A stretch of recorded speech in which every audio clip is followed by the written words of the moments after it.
మన ప్రభు అయిన రక్షకుడైనటువంటి యేసుక్రీస్తుల వారి పేరిట మీ అందరికీ నా యొక్క నిండు వందనాలు తెలియజేస్తూ ఉంటున్నాను. ఈరోజు దేవుని యొక్క వాగ్దానము కీర్తనల గ్రంథము 103వ అధ్యాయము 5వ వచనము. పక్షిరాజు యవ్వనము వలె నీ యవ్వనము క్రొత్తదగుచున్నట్లు మేలుతో నీ హృదయమును తృప్తిపరచెను. దేవునికి స్తోత్రం.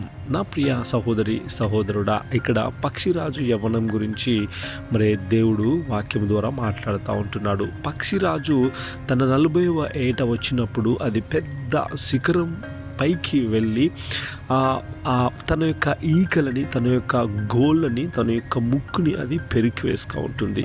దానికి రక్తము కారుతున్నా కూడా, ఎంతో మరి బాధ ఉన్నా కూడా వాటన్నింటిని చాలా బలవంతంగా అది పెరికి వేసుకు ఉంటుంది. ఎందుకు అని అంటే మరి దానికి నూతన యవ్వన బలము కోసమే.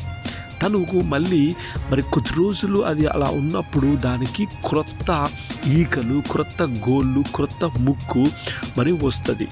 అప్పుడు అది ఇంకొక 30 సంవత్సరాలు బ్రతకగలదు.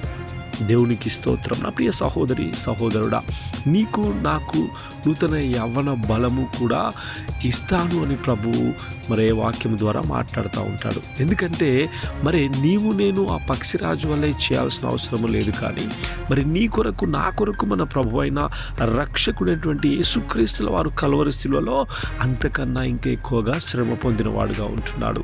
కాబట్టి నీవు నేను నూతన యవ్వన బలము పొందాలి అని అంటే ప్రభు యొక్క పాద చెంతకు రావాలి. ప్రభువునే దేవుడిగా నువ్వు నమ్మాలి.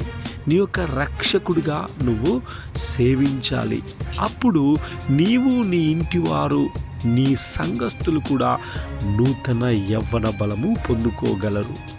దేవుడు నీకు రక్షకుడుగా ఉన్నప్పుడు మరి నీకు అన్నీ